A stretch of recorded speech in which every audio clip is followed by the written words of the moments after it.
Segunda Crônicas, capítulo 1. Reinado de Salomão, 40 anos.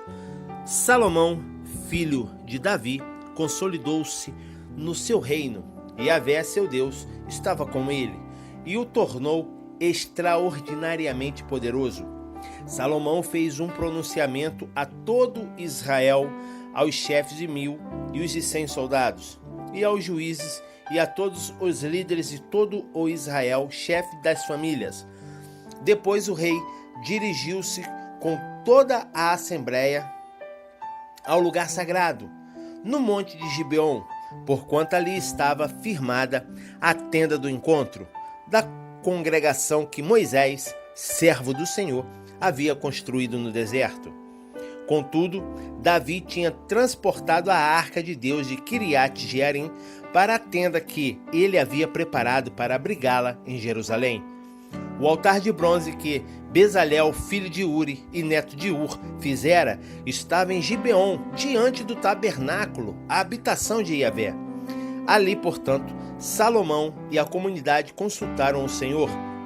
Foi lá que Salomão, na presença de Deus, subiu ao altar de bronze que estava junto à tenda do encontro da congregação e ofereceu 1000 holocaustos, sacrifícios totalmente queimados sobre o altar.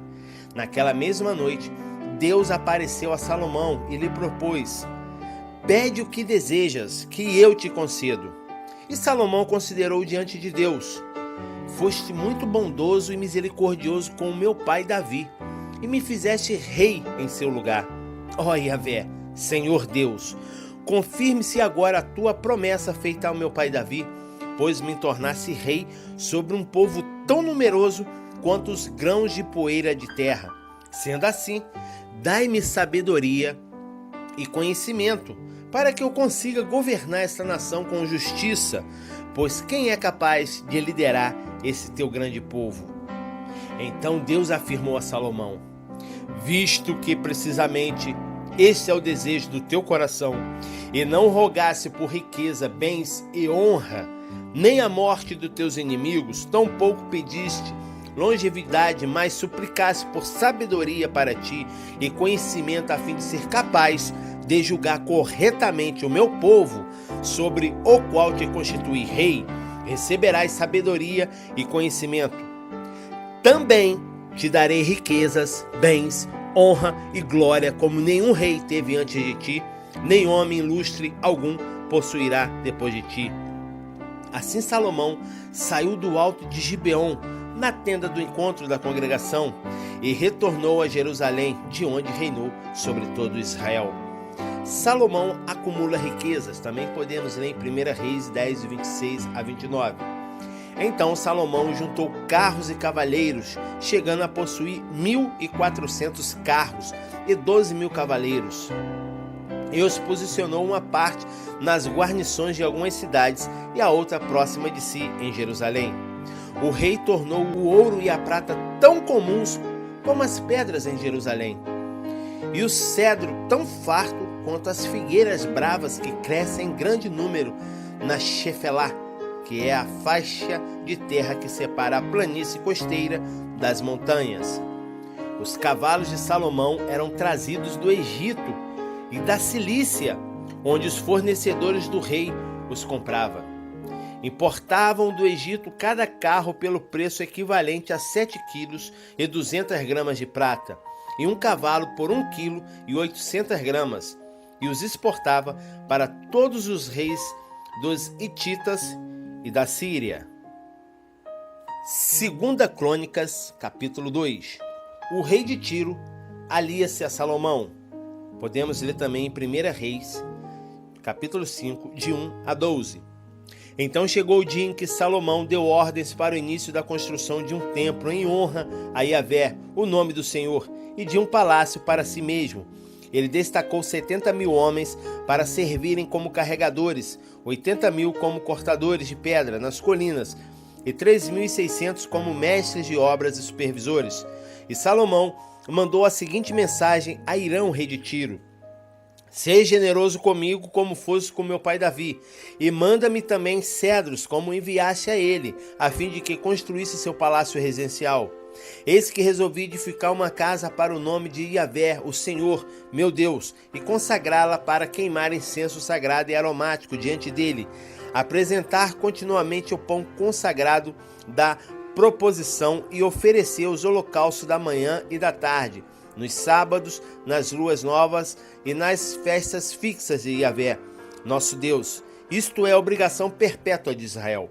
Portanto, a casa que eu vou construir será grande, porque nosso Deus é maior do que todos os deuses. Entretanto, quem pode construir-lhe uma casa, considerando que nem o céu e nem o céu dos céus podem contê-lo? E quem sou eu para edificar uma casa, a não ser que esta sirva para queimar incenso santo e agradável diante dele?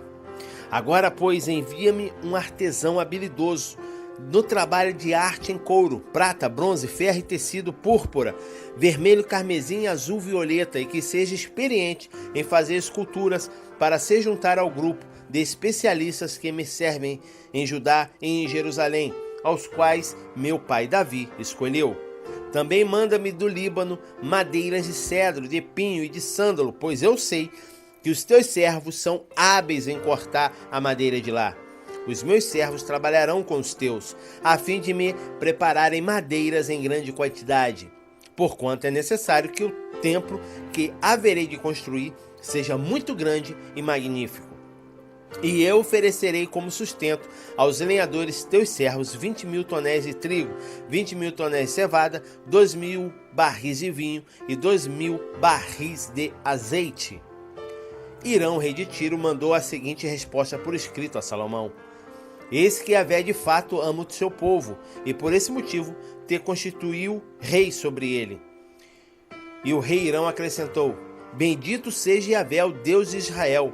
Ele fez os céus e a terra, e concedeu ao rei Davi um filho sábio, inteligente e que age com discernimento, a fim de edificar um templo para o Senhor e um palácio real para si.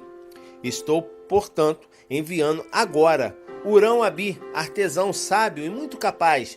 Ele é filho de uma mulher da tribo de Dan, e seu pai, cidadão de Tiro. Ele é experiente na arte de trabalhar com ouro, prata, bronze, ferro, pedras e madeira, em tecido roxo, azul e vermelho, bem como linho fino, e capaz de fazer todo tipo de entalhe e escultura.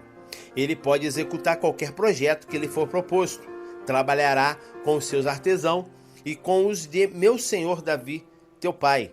Agora, pois, envia meu senhor a teus servos o trigo, a cevada, o azeite e o vinho que prometeste, e cortaremos toda a madeira do Líbano necessária, e a faremos frutuar em jangadas pelo mar, descendo até o Jope. De lá poderás transportá-las para Jerusalém. Salomão ordenou que se fizesse um recenseamento de todos os estrangeiros que viviam em Israel, da mesma maneira que seu pai Davi realizara, e foram contados 153.600 homens. Então o rei mandou separar 70.000 deles para servirem de carregadores e 80.000 para cortarem pedra nas colinas, com 3.600 mestres de obra para supervisionar o trabalho do povo. 2 Crônicas, capítulo 3. Salomão constrói o templo. Também podemos ler em 1 Reis, capítulo 6, de 1 a 10. Então Salomão começou as obras para a construção do templo do Senhor, a casa de Yahvé em Jerusalém, no alto do monte Moriá, onde Yahvé havia aparecido a Davi seu pai, exatamente na área que Davi providenciara na eira o terreno de malhar o trigo de Ornã Araúna, o Jebuseu. Ele deu início à edificação do templo no 2º dia do 2º mês do 4º ano de seu reinado. Os alicerces que Salomão mandou estabelecer para a construção do templo tinham 27 metros de comprimento e 9 metros de largura, considerando a forma antiga de se medir. O pórtico de entrada do templo media 9 metros de largura e 9 metros de altura. Salomão mandou revestir de ouro puro todo o seu interior. Forrou de pinho o átrio principal, revestiu-o de ouro puro e decorou com obras e artes e ilustrações de tamareiras e correntes. Decorou todo o templo com pedras preciosas. O ouro utilizado nas obras de arte era trazido da cidade de Parvaim. Da mesma forma, revestiu as vigas e os batentes do templo, e mandou esculpir figuras de querubins nas paredes. Fez também a sala interna, o Santo dos Santos, com 9 metros de comprimento e 9 metros de largura, as mesmas medidas da largura do templo, para revestir as paredes do lugar santíssimo. Foram usados mais de 20 mil quilos de ouro puro. Os pregos com aplicações de ouro puro pesavam 600 gramas cada. Salomão ainda revestiu de ouro todos os cenáculos, as salas superiores. A imagem esculpida dos querubins também podemos ler em 1 Reis 6, de 23 a 28.